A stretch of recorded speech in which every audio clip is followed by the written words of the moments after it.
Oi, gente, eu outra vez sendo chata, irritando vocês só com assunto de escola, mas hoje eu vim trazer uma nova revisão. São as perguntas da revisão do professor Elias, do canal História em Loco. Estarei deixando o link do canal dele para vocês aqui embaixo, se vocês quiserem alguma coisa um pouco mais do professor Elias. Então, ele passou essa revisão em sala para a nossa prova e eu já respondi sobre nazismo, fascismo e a Grande Depressão, a crise de 1929. Agora nós vamos falar sobre as revoltas da Primeira República no Brasil. Esses assuntos Brasil não me interessam tanto, então eu acho que eu vou conseguir falar um pouco mais normal, sabe? Sem ficar falando. Então vamos lá logo para as perguntas. Eu vou ler com o número das perguntas que estão na revisão, então não estranhem eu começar a revisão no número 18. 18. Explica as questões social, moral, higienista, política, religiosa e vacinofóbica que envolveram a revolta da vacina.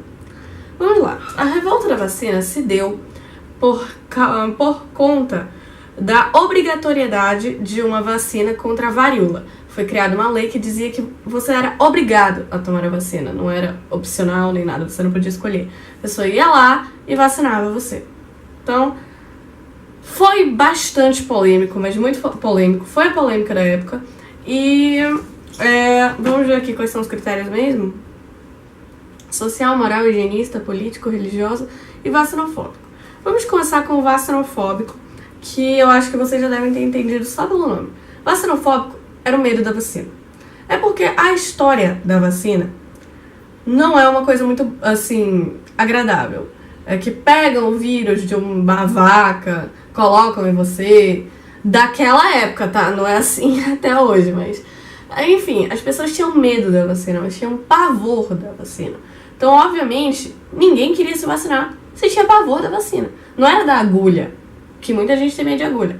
E muita gente falou, era medo de agulha. Não, era medo da vacina, entendeu? Cadê? Religiosa. Existia a famosa macumba, vamos dizer. Então, no Rio de Janeiro, tinha a questão... a macumba mesmo. E existia uma técnica que as pessoas preferiam fazer para se prevenir da doença no terreiro. Que era uma técnica envolvendo pus, enfim. Então, era uma questão de liberdade religiosa, da pessoa escolher se ela queria se vacinar no terreiro, se ela queria se vacinar em casa, se ela queria se vacinar, se ela queria fazer a técnica lá do pus. Então, pois é. Política. É porque isso era uma coisa muito autoritária, eles estavam te obrigando a te vacinar, entendeu? Era como se, sabe, as pessoas não gostavam de serem obrigadas a fazer alguma coisa pelo governo, até porque isso agora era uma república, supostamente deveria ser mais livre, era isso que as pessoas estavam esperando. Higienista. É uma questão de higiene, porque é uma questão de você se vacinar, de você não ficar doente, correto? Correto. Só que também é uma questão de higiene, no sentido... A vacina, na época, era uma coisa conhecida por ser grotesca. Porque técnicas de imunização semelhantes à vacina já tinham sido criadas há muito tempo na China, usando pó da ferida da pessoa infectada. Assim, pegava a ferida da infecção de uma pessoa, raspava a ferida e soprava no nariz da pessoa normal, assim, sem a doença, o pó da ferida, para imunizar. Tinha também a questão de extrair na África, que essa é a questão da macumba, de extrair o... Não é macumba, tá? É só que quem praticava esse tipo de religião preferia muitas vezes fazer isso. Que era a questão de extrair o pus da ferida de uma pessoa e injetar o pus em outra pessoa, entendeu? Então, as pessoas tinham medo porque era uma coisa nojenta. Não era assim a vacina. A vacina era tirando uma determinada substância do córtex, se não me engano, da vaca e injetando, enfim. O problema era que já tinha um histórico nojento. Então as pessoas tinham medo, as pessoas tinham aversão, sabe? Moral. Era questão de invadirem a sua casa, porque você era obrigado a abrir a porta da sua casa para deixar a pessoa entrar, né? Você era obrigado a se submeter àquela vacina. Você era obrigado, por exemplo, a deixar irem lá e tomarem e darem a vacina no seu braço. Entenderam? Então, basicamente, era uma questão de você se sentir humilhado, você se sentir violado por essa lei. E social, porque isso estava vindo, porque o Rio de Janeiro estava vindo de uma reforma, assim, na estrutura mesmo da cidade, não uma reforma política nem nada, mas uma reforma segregacionista. Foi aí que começaram a surgir as favelas, porque ocuparam aquelas melhores áreas para as pessoas ricas, e aí o pessoal foi subindo pro morro, entendeu? Então já tinha uma questão social antes, aí foi entrando todos esses problemas, e a aversão à questão da vacina foi muito grande. 19. Qual foi o desfecho da revolta da vacina? A revolta foi bastante violenta, e no final eles conseguiram revogar a lei da vacina. Mas os líderes da revolta, a revolta foi desarticulada, e os líderes foram mandados para o Acre, que tinha sido anexado ao Brasil, em um porão de navio. O que aconteceu com eles? Quais as causas da revolta da Chibata e como ela terminou? A revolta da Chibata se deu por conta dos maus tratos na Marinha. Se vocês já assistiram aquele filme Homens de Honra, é um filme maravilhoso, fala dessa questão da Marinha e da questão do preconceito racial, mas nos Estados Unidos, mas dá pra você pegar algumas coisas do filme Homens de Honra aqui. É muito, muito lindo. Eu indico muito vocês assistirem. Tem uma cena, eu não vou dizer pesada, porque não é pesada, mas que dá uma agonia muito, muito grande. Mas, de resto, é maravilhoso. É uma história sobre superação, sobre racismo, sobre tudo isso. É muito bom. Assistam Homens de Honra. Mas, enfim. A questão da revolta da Chibata foi na Marinha, por conta dos maus tratos na Marinha, foi pedindo pelo fim dos castigos físicos na Marinha. Me lembra um pouco a revolta do encouraçado Potemkin na Rússia czarista. Mas voltando pra cá. Começou quando um marinheiro negro... Claro, muita gente fica em dúvida. Ah, mas isso era só com os negros ou era com todo mundo? Era com todo mundo, mas obviamente os negros acabavam sofrendo mais por um preconceito dentro da Marinha, mas não tinha nenhuma regra oficial que segregasse os dois. Acontece que tinham coisas tipo assim, algumas faltas dos marinheiros, alguns erros eram punidos prendendo os marinheiros por 3, 6 dias em uma cela chamada solitária. E erros mais graves poderiam ser punidos com até 25 chibatadas. Sim, chibatadas. Acontece que existia um marinheiro negro chamado Marcelino Rodrigues Menezes, que foi condenado a 250 chibatadas. Esse castigo foi dado no interior do navio, na frente da tripulação inteira. Ele desmaiou durante o castigo e continuou a ser chicoteado. Então foi o estopim. Todo mundo se revoltou, foi uma revolta de caráter negro, mas também tiveram brancos participando, a maioria eram negros. E ficou todo mundo com ódio, obviamente, porque o regulamento permitia no máximo 25, no máximo, e ele recebeu 250. Assim, 10 vezes mais do que o máximo. Mas enfim, e aí eles pediram... eles foram liderados por João Cândido e pediam a anistia a marinheiros rebelados, o aumento do soldo, o salário, e o fim dos castigos físicos, o fim da solitária, essas coisas. Houve uma armação, o governo não tinha força para combater a rebelião, então foi o que aconteceu. O governo disse, tá, vamos acabar com o fim dos castigos físicos, vamos dar a anistia, vamos fazer o que vocês querem. Em troca disso, a marinha tinha que devolver os navios que tinha roubado, os marinheiros roubados, que tinha tomado durante a revolta, enfim, baixar as armas. Só que quando eles fizeram, o governo voltou e não fez o que prometeu, partiu para a vingança, baixou um decreto que permitia que fossem demitidos, tirados da marinha, os marinheiros considerados indesejáveis, prendeu os líderes, e 18 dos líderes dessa revolta morreram na Ilha das Cobras, que é um presídio onde aconteciam torturas e coisa e tal. Me desculpe, 16. 16 desses marinheiros foram presos e levados para a Ilha das Cobras, que é um presídio onde aconteciam várias torturas e morreram lá. 9 foram fuzilados em uma viagem vindo pra cá, pra Amazônia. Outras dezenas, assim, não tenho o número exato, foram condenados a trabalhos forçados nos seringais. O principal líder, o João Cândido, foi internado em um manicômio como louco. E tá, mas o que importa é que no final os castigos físicos foram abolidos da Marinha Brasileira graças a essa revolta. 21 indica as principais características do cangaço. O cangaço é basicamente isso aqui. Vocês lembram os coronéis da questão do coronelismo? Se não, vocês veem meu vídeo sobre República Velha, vou deixar o link aqui na descrição do vídeo.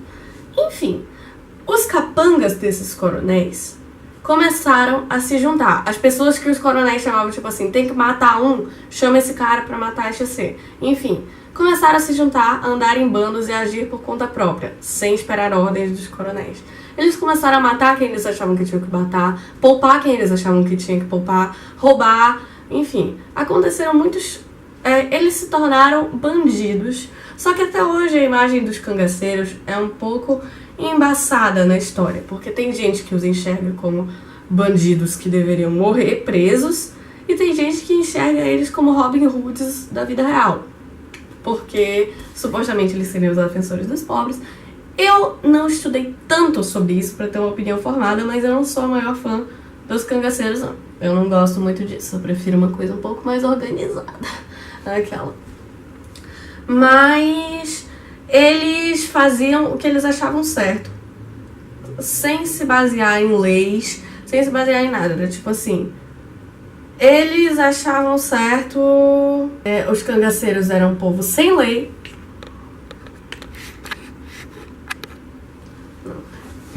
Os cangaceiros eram sem lei, eles faziam o que naquele contexto, naquela situação, eles achavam que seria adequado, que seria correto.